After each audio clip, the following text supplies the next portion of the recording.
안녕하세요. 오늘도 사연살롱을 찾아주셔서 감사합니다. 저는 30대 후반의 평범한 공무원이에요.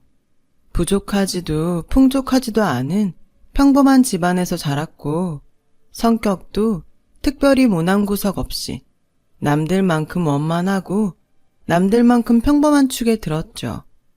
물론 저에게도 단 하나 남다른 구석은 있었으니 그것은 바로 튼튼한 체력. 친정 부모님으로부터 물려받은 체력인데요. 학창시절 체력장은 늘 제가 1등에 운동선수 제의도 심심찮게 받아왔을 정도였어요. 사회인이 되고부터는 특별한 구석이 하나 더 늘었네요. 투철한 직업의식이요. 처음엔 그냥 세상 흘러가는 대로 물 흐르듯 정착한 공무원이었지만 각자의 자리에서 최선을 다하는 선배님들의 모습을 보며 하루하루 자부심을 쌓아왔어요. 사회의 안녕에 이바지하고 있다는 자부심 하나로 위험을 무릅쓰고 내달릴 만큼 말이죠. 그런 자부심에 상처를 입고야 말았던 사건이 오늘의 제 사연이에요. 공무원 생활이 안정되어 갈 무렵 저는 지인을 통해 만났고 연애를 이어오던 남자와 자연스럽게 결혼을 하게 되었어요. 홀어머니와 노총각 친형 하나를 둔 남편은 가난한 집에서 자랐지만 구김살 하나 없이 늘 성실하며 포근한 사람이었습니다. 남편의 포근한 모습은 아마도 시어머니를 닮지 않았나 싶었어요. 시댁에 결혼 허락을 받으러 가던 날, 처음 마주한 시어머니는 남편처럼 포근한 사람이었고 훌륭한 음식 솜씨와 함께 저를 아주 크게 반겨주었죠. 어떻게 나름 준비를 한다고 해봤는데 찬들이 입에 맞을지 모르겠구나. 정말 맛있어요. 음식 솜씨가 일품이세요. 다행이구나. 하기사 평생 살림만 하고 산 솜씨가 어디 가겠냐마는 얘기가 나와서 말인데 요즘 같은 시절에 태어났으면 너처럼 훌륭한 직업도 갖고 했을 건데 그게 살짝 아쉬워요. 에이, 과찬이 심하세요. 저야 물론 제 직업에 자부심을 갖고 있지만 남들 보기에는 똑같은 공무원인데요 뭐. 공무원이라도 아랫사람 부리듯 막대하는 사람들도 너무 많고요. 그건 그 사람들이 나쁘고 못된 거지. 너 같은 사람들이 이 세상에 얼마나 중요한데. 말씀만으로도 힘이 되네요. 감사합니다. 조금만 더 솔직해지자면야 너도 보아서 알다시피 우리 형편이 영 좋지가 못해요. 집안에 특출난 인물도 하나 없이. 그러니 얼마나 고마운 일이니. 나란 일, 그것도 아주 훌륭한 일하는 며느리가 우리 식구가 되어주어서. 시어머니의 말에 감동의 눈물이 그렁그렁 차오른 저는 밥이 입으로 들어가는지 코로 들어가는지도 모르는 채로 꾸역꾸역 넘겨야만 했어요. 사실 시댁에 인사를 드리러 가기 바로 전날에 저와 동료들을 업신여기는 민원인으로부터 험한 꼴을 당하고 속이 살짝쿵 상해 있던 참이었거든요. 그러니 시어머니의 감사한 말씀에 자존감 뿜뿜이었죠. 행복한 결혼 생활이 머릿속에 자동으로 막 그려지더라고요. 저의 예상대로 결혼 생활은 무척 순조롭게 시작되었어요. 시집살이요? 손주 타령이요? 저는 그런 거 전혀 몰랐어요.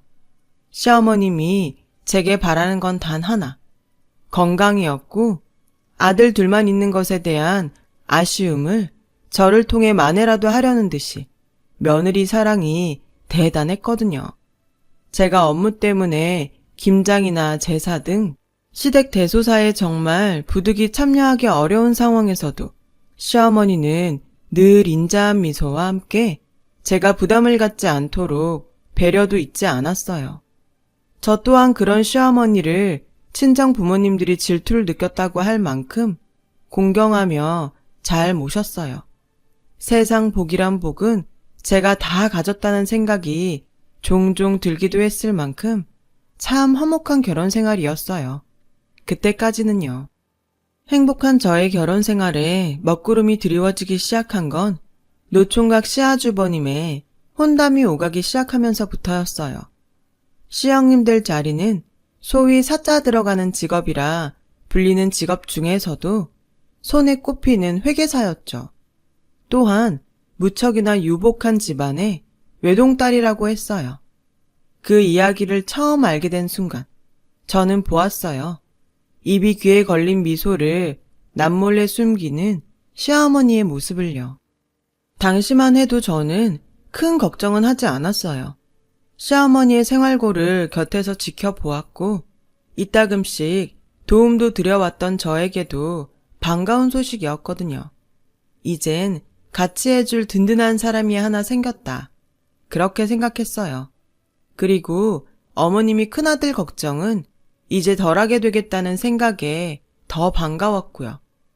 혼담의 시작으로부터 얼마 지나지 않아 반가운 소식이 연달아 들어왔어요.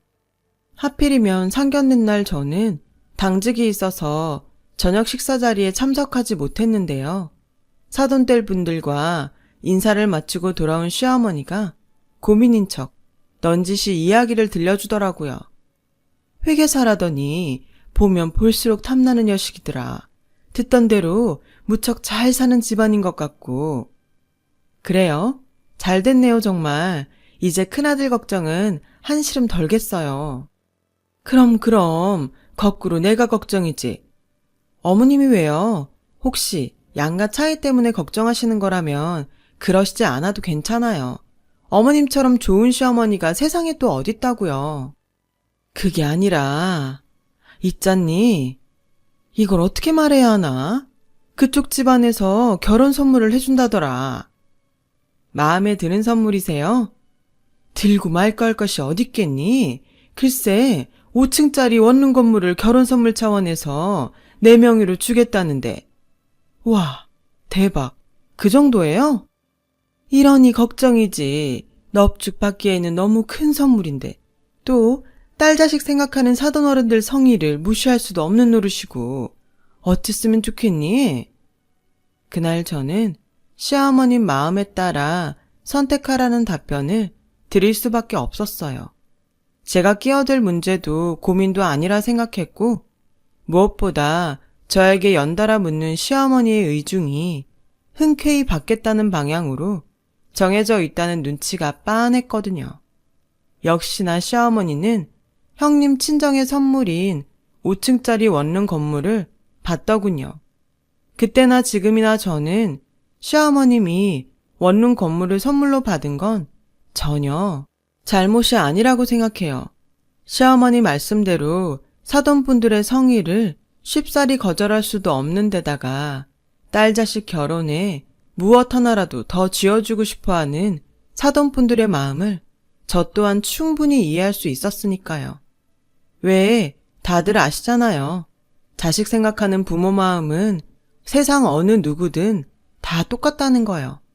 하지만 문제는 다름 아닌 시어머니였어요. 세상 둘도 없이 좋은 분이었던 시어머니가 변하기 시작한 거예요. 사돈분들에게서 5층 원룸 건물에 명의 이전을 받던 날, 정확히는 명의 이전 며칠 전에 원룸 건물을 시어머니가 눈으로 직접 확인하던 순간부터 변하기 시작했죠. 그 5층 건물은 신축 건물이었어요. 심지어 아주 좋은 목자리에 세워진 건물이더군요. 근처에 오피스타운, 그러니까 사무실 단지가 자리에 있을 만큼 목 좋은 자리였고 모든 입주자들이 직장이었던 덕분에 상업단지나 대학가 원룸에 비하면 관리 또한 훨씬 수월한 곳이었죠.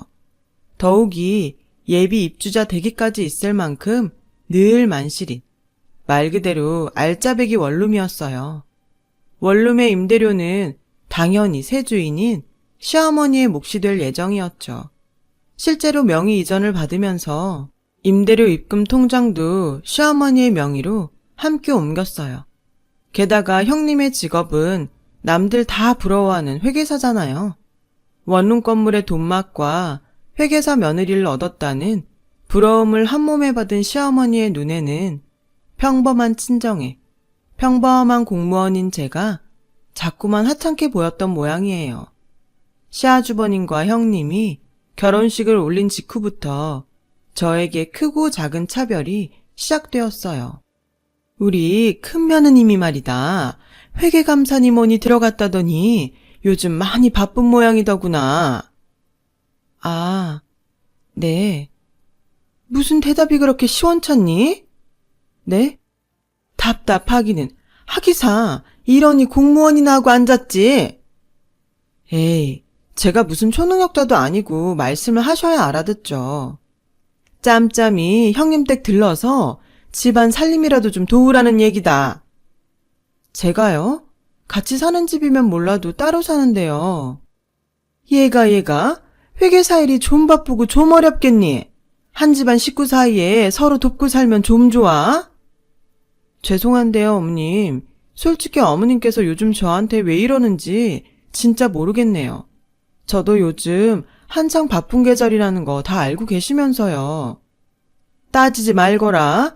출퇴근길에 짬짬이 들러서 형님네 살림부터 좀 거들고 다음 주에 제사고 제사 지나면 김장도 해야 하니 정 안 되겠거들랑 휴가라도 써놓거라. 귀한 회계사 며느님더러 음식까지 해놓으랄 순 없잖아. 맞네, 며느리 차별하시는 거. 그쵸? 일단 그렇게 해주는 것으로 알고 이만 가보마. 그래요. 제사, 김장, 저도 한 집안의 식구이니만큼 함께 하자는 시어머니의 말이 기분 나쁘지는 않았어요. 하지만 형님네 살림살이까지 해놓으라는 이야기는 속이 좀 많이 상하더라고요. 시어머니의 생각이 형님과 저를 향한 차별이라는 눈치가 너무 빤하게 보였기에 더더욱 그랬어요. 제가 그런 눈치를 채거나 말거나 시어머니의 차별은 갈수록 노골적이 되어갔어요. 이 세상 좋은 건 모두 형님 덕분. 시어머니의 모든 사랑 또한 형님 차지였어요. 저요? 잘못한 것도 없는데 천덕꾸러기가 되었죠. 이 세상 모든 나쁜 건 다 저 때문이었고 시어머니의 미움 또한 저희 차지가 되어버렸거든요. 그놈의 돈 타령, 고맙고 든든한 원룸 타령, 집안 타령도 갈수록 심해지더라고요. 입만 열면 원룸이 어쩌고 저쩌고. 이래서 결혼은 공짜가 아니라는 말을 대놓고 하지를 않나. 수시로 회계사인 형님의 직업과 공무원인 저의 직업을 비교하셨어요.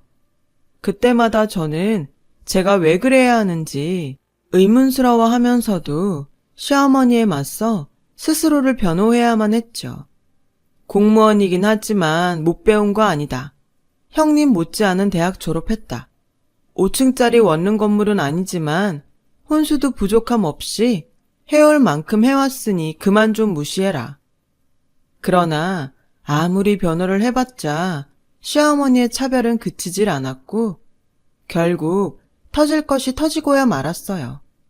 줄곧 저를 괴롭혀왔던 시어머니가 끝끝내 직장까지 찾아와서는 지친 동료들과 함께 도시락으로 간신히 끼니를 때우는 저에게 형님네 이야기를 꺼내더군요.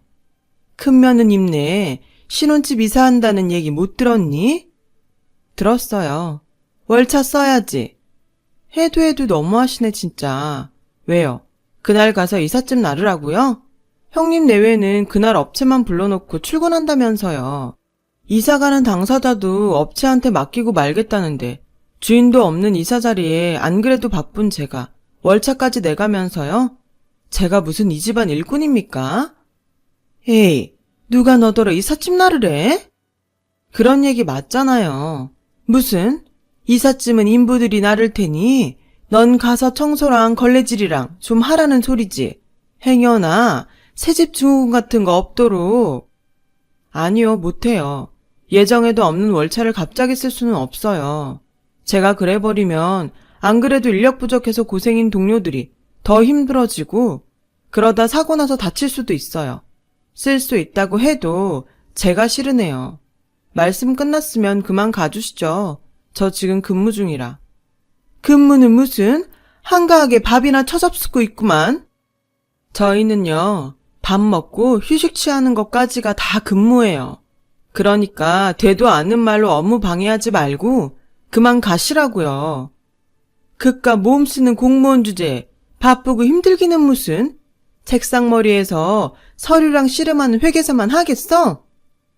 그 순간 식사하던 동료들의 얼굴에 그림자가 드리워졌어요. 온갖 위험을 넘나들면서도 자존감 하나로 버티는 일이 저희 직업인데 시어머니가 그 자존감을 뭉개버린 것이죠. 제가 시어머니를 밖으로 내보내려 하거나 말거나 시어머니는 다 들으라는 듯 큰 소리로 진상을 떨어댔습니다. 왜? 내가 틀린 말이라도 했든? 그만하고 나가라니까요. 다들 듣고 있는 거 안 보여요? 속상해하는 거 안 보이냐고요. 아닌 말로다가 그깟 공무원이 뭐 대단한 직업이라고 사회적으로 대접받는 직업이라면은 우리 큰며느님처럼 사자 들어가는 회계사 정도는 되어야 하는 것이지. 대단한 돈 벌지도 못하는 꼴랑 공무원 주제도 사람이라고 밥이 입으로 넘어가니? 밥이? 결국 그 자리에 있던 모든 동료들은 수저를 내려놓으며 자리를 피해버렸고 그간 애써 참아왔던 저의 자부심에도 금이 가버렸어요. 이런 이야기나 듣자고 제 몸 다쳐가면서 사회와 국민의 안녕을 위해 힘써왔던 건 절대 아니거든요. 대단한 영광까지는 바라지 않았지만 적어도 그런 취급을 받아서는 안 되는 사람들이라고요. 저와 저희 동료들은. 참을 수 없었어요. 저희 직업의식과 동료들의 자존감을 지키기 위해서라도 절대로 참아서는 안 되었죠. 그래요. 회계사. 훌륭한 직업이죠. 돈? 원룸? 회계사 시어머니라는 부러운 시선? 당연히 든든하겠죠. 누가 뭐래요? 그게 나쁜 건가? 오히려 나쁜 건 그런 것들을 함부로 못되게 휘두르는 사람이죠, 어머님같이. 뭐? 너 그게 지금 시어머니에게 말하는 태도가 맞다고 보니? 이게 어디서 주제도 모르고? 여기가 어딘 줄이나 알아요? 우리가 어떤 사람들인 줄은 알고 있는 거예요? 끼케야 공무원 나부랭이 뻔하지. 그 끼케야 공무원 나부랭이 보호하라고 만든 법이 생각보다 꽤 세거든요. 경고하는데 3초 안에 안 나가면 그 법이 얼마나 무서운지 알게 만들어드리죠. 방금 그 말, 영 끊겠다는 말로 들리는구나. 돈에 영혼을 갖다 바쳤어도 말은 똑바로 하셔야죠. 인연은 그쪽에서 먼저 자른 거고 살다가 언젠가 한 번은 우리 같은 사람한테 도움받을 일, 고마워할 일 분명히 생길 거예요. 인연이 어딜 자꾸 기어올라. CM이 쓰러져 죽는 꼴 보고 싶어가지고 아주. 죽는다는 말은 딴 데 가서 하세요. 여긴요. 죽는다 어쩐다 그런 말 함부로 할 수 있는 데가 아니에요. 알아들었으면 검거돼서 끌려가기 전에 본인 발로 곱게 나가주세요. 한때나마 며느리였던 사람이 해주는 마지막 배려니까. 결국 시어머니는 쫓겨나듯 떠났어요. 그 와중에도 체면을 차리는지 코웃음 팍팍 쳐가면서요. 그렇게 저는 시댁과 의절하게 되었습니다. 남편이요? 남편은 진작부터 시댁과 거리를 두자고 얘기해 왔었어요. 그동안 쭉 시어머니의 며느리 차별을 못마땅하게 생각했었고 저와 함께 수시로 맞서주기도 했었고요. 오히려 그날 저와 시어머니의 다툼 이야기를 듣고는 잘했다며 칭찬해 주었죠. 저야 시댁과 의절하면서 다소간의 안정을 찾았지만 시어머니가 동료들에게 떨어댄 진상은 동료들의 마음에 큰 흉터를 남겼고 저는 한동안 그 흉터를 보듬고 다독이느라 부단히 애를 써야만 했어요. 고맙게도 동료들은 금방 괜찮다고 저를 다독였지만요. 사실 저희를 업신여기는 진상들은 종종 만나왔었거든요. 짧은 진통 끝에 비로소 저희는 일상으로 돌아왔고 늘 그래왔듯 사회의 안녕을 위해 최선을 다했어요. 저 또한 긴 소랑 끝에 맞이한 평화들이 무척이나 반가웠죠. 하지만 사고는 언제나 예고 없이 찾아오는 법이잖아요. 끊겼던 저와 시댁의 인연은 의절로부터 몇 년 뒤 갑작스런 사고로 인해 국면 전환을 맞이했어요. 어느 5층짜리 원룸 건물에 대형 화재가 발생했어요. 시어머니의 건물이었어요. 다행히도 그 건물에는 과거 제가 강력하게 주장했었던 덕분에 화재 경보가 잘 준비되어 있었고 원룸 입주자들은 신속하게 대피를 할 수 있었어요. 하지만 단 한 사람은 그렇지 못했더군요. 누가 업어가도 모를 만큼 깊게 잠드는 스타일인 시어머니였어요. 시어머니가 콜록거리며 정신을 차렸을 때는 사방이 거센 불길에 휩싸인 상태였답니다.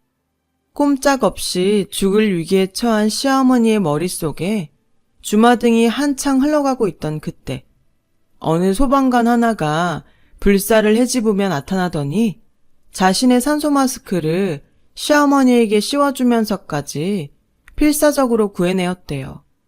덕분에 불상사를 면한 시어머니는 병원에서 태어나기 무섭게 제 앞으로 달려오더군요.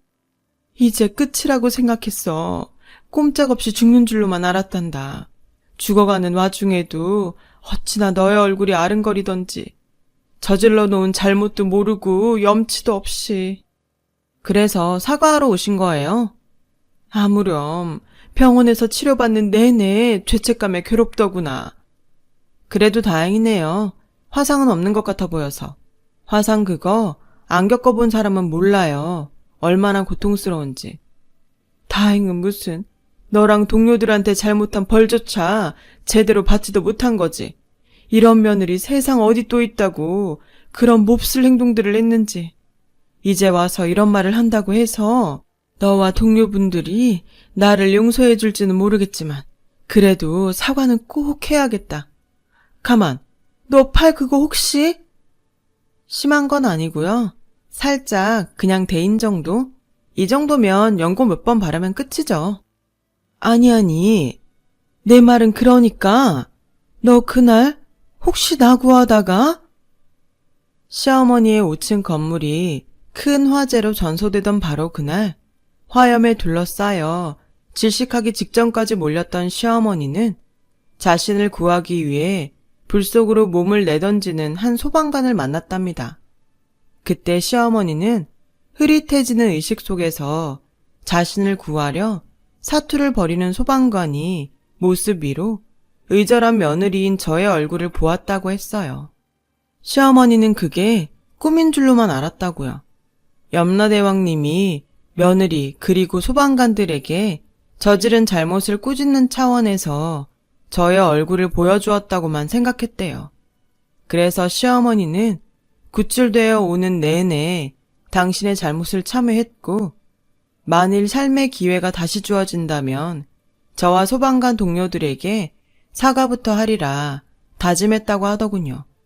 그래서 태어나기 무섭게 저부터 찾았던 거고요. 그랬는데 꿈이라고만 생각했었는데 내가 본 기억이 맞았던 거야? 꿈이 아니었어. 그치? 미안해하실 필요 없어요. 저 개인적으로는 나름 훈장이라고 생각해요. 또 한 생명을 죽음의 수렁으로부터 구해낼 수 있게 해주었던 아주 감사한 훈장이요. 어떻게 뛰어들 생각을 했니? 내가 오죽이나 밉고 원망스러웠을 텐데. 그런 나를 구하려다 너까지 죽을 수도 있었을 텐데. 소방관이니까요. 맞아요. 저는 공무원입니다. 소방직 공무원. 흔히 말하기로는 소방관이요. 꺼져가는 생명을 반드시 구해내야 한다는 신념과 직업의식 하나만으로 저를 희생해 가면서까지 온몸을 내던지는 소방관이요. 큰 잘못을 저지른 끝에 의절까지 한 시어머니가 죽음의 문턱 앞에 놓여 있었던 그때에도 저는 다만 한 명의 소방관이었어요. 그런 저의 말을 들은 시어머니는 저를 힘있게 꼭 안아주시더군요. 시어머니는 제가 당신을 구하느라 입은 팔뚝의 작은 화상 자국에 손수 연고를 발라주며 그간의 모든 잘못을 거듭 사과했어요. 큰며느리와 차별했던 잘못부터 소방서에서 저와 소방관들을 업신여기는 말을 쏟아내었던 행동까지 모두를요. 말로만 그치지 않고 동료들을 하나하나 찾아다니며 허리 굽혀 사과를 전하는 시어머니의 진심이 저의 마음을 움직이게 만들었어요. 시어머니를 향한 미움이 점점 사그러들더라고요. 이런 게 가족이구나 싶기도 했고요. 당분간 어디서 지낼 예정이세요? 어디 뭐 여관방이라도 알아봐야지. 그러지 말고 새 거처 마련할 때까지 당분간이라도 저희 집에서 지내시죠. 아서라, 원룸이 전소되는 바람에 알거지 신세인 거 뻔히 알잖니. 당분간이 평생이 되는 수가 있어. 사람이 염치가 있어야지. 이제 와서 그런 짐까지 너에게 떠넘기고 싶지는 않구나. 저기, 혹시나 싶어서 하는 얘긴데요. 어머님, 제가 드렸던 선물 기억 안 나세요? 선물? 왜 있잖아요. 시아주버님이랑 형님 결혼하던 해 드렸던 어머님 생신 선물이요. 그때 제가 어머님 원룸 건물에 화재보험 들어드렸는데. 알지. 그걸 왜 모르겠니? 근데. 왜요? 그래도 제가 명색이 소방관인데 안전 관련된 문제까지도 모르는 척 했을까 봐서요? 그 보험 지금도 있어요. 입주자분들 피해 보상해드리고 난 다음에도 오래된 빌라 전세금 정도는 남을 테니까 어머님 갈 곳 없는 알거지 아니라고요. 그러자 시어머니가 고개를 돌려 흐느끼기 시작하시더라고요. 연신 거절의 말을 꺼내더군요. 목숨 구해준 것도 고마운데 보험까지 당신을 위해 쓸 수는 없다면서요. 저는 그런 시어머니의 마음을 포근하게 감싸드렸어요. 있잖아요, 어머님. 자꾸 거절하시면 제가 밖에서 욕먹고 다녀요. 세상 사람 다 구하는 소방관 며느리가 가족 하나 제대로 못 챙긴다면서요. 그럴 순 없잖아요. 대신 약속 하나만 해주시면 돼요.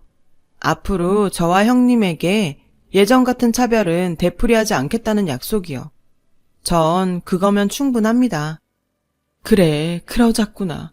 어떻게 구해준 생명인데 사람답게 살려면 같은 잘못은 되풀이하지 않아야지.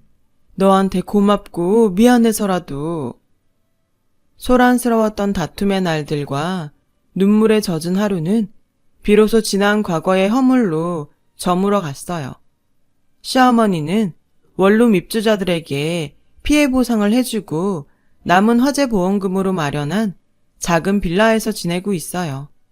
죽음의 문턱에서 한 번, 전 재산을 날려먹은 거짓골에서 한 번, 그렇게 2번 기사회생한 셈이죠. 그 격렬한 사선을 넘나들면서 가슴 깊은 참회를 이루었던 덕분일까요? 시어머니는 세상 좋은 분이었던 옛 모습을 되찾았답니다. 가끔씩 저희 소방서로 맛있는 간식도 해다 주시고요. 큰 며느리, 작은 며느리 차별이요? 당연히 없죠. 똑같은 사랑을 베풀고 계세요. 그 사랑이 어찌나 대단하던지 수시로 멋쩍은 일까지 생길 지경이에요. 왜냐하면 시어머니는 지금 이 시간에도 친구분들 앞에서 소방관 며느리 칭찬을 입이 닳도록 전하고 있을 테니까요. 여러분 곁에는 자신의 목숨을 담보로 꺼져가는 생명을 구하기 위해 한몸 기꺼이 내던지는 소방관이 늘 함께하고 있습니다. 그러나 저희의 힘만으로는 부족해요. 가끔 소방차나 구급차가 요란한 사이렌을 울리며 달릴 때면 짜증을 내기보다는 옆 차선으로 잠깐 길을 비켜주시는 것이 어떨까요? 여러분의 작은 배려 하나가 소방관들에게는 큰 힘이 됩니다.